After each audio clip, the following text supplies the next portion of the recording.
Bientôt, les minicars, communément appelés Gbaka, ne pourront plus circuler librement dans la commune d'Adjamé. Pour les accueillir, des sites spécifiques ont été aménagés.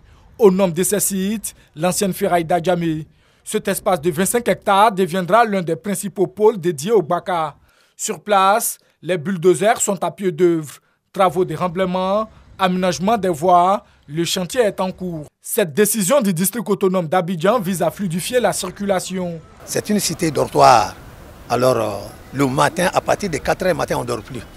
Adjamé, bon, quelle que soit ta situation, tu vas te réveiller. Même les malades, nous sommes des personnes âgées. En venant ici, je crois que ça va soulager. On va dépenser moins et puis en temps, on va gagner. Les transporteurs ivoiriens n'ont jamais eu l'occasion d'avoir un espace pour se garer, si ce n'est pas dans les rues.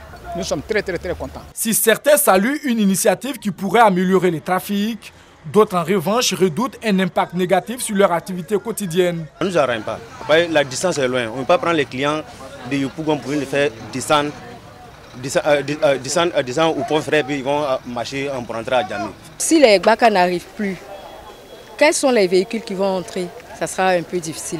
Pour les personnes qui ont peut-être des affaires, des bagages et tout, ça sera un peu difficile.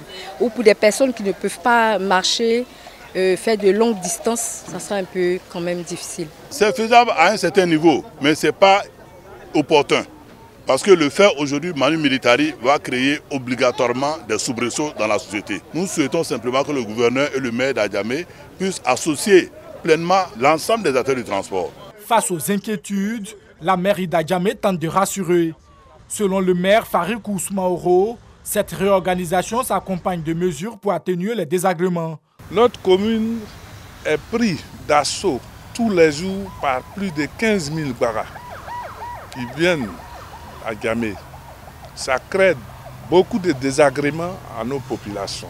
En accord avec le gouverneur du district, nous avons décidé que les Gbaka viennent sur le site de l'ancienne casse. C'est un site transitoire. Alors, quand d'aucuns disent qu'on veut chasser les Gbaka, le site est dans le territoire communal. Donc, ils seront toujours dans la commune d'Adjamé. Alors, il faut un moment aussi pour que nous aussi, nous améliorons le cadre de vie de nos populations. En complément de ces nouvelles gares, des taxis communaux seront mis en service pour assurer la desserte des quartiers et des marchés. Il y a les taxis communaux qui vont prendre ces usagers-là pour les envoyer où ils veulent aller. Si c'est à Liberté, Marché Gouro, Mairie d'Adjamé, Bromakoté, William Civil, nous sommes au stade d'aménagement du site avec toutes les commodités avant que la mesure ne rentre en application. On fait allusion à un poste de police, on fait allusion à des restaurants, on fait allusion à des toilettes. Outre le site de l'ancienne ferraille, deux autres espaces sont en cours d'aménagement. L'un au niveau de la cité Fermont, l'autre près de la piscine municipale d'Adjamé. Ces infrastructures doivent permettre un meilleur embarquement et débarquement des usagers avec un objectif clair, désengorger les principales artères de la commune et améliorer la mobilité urbaine.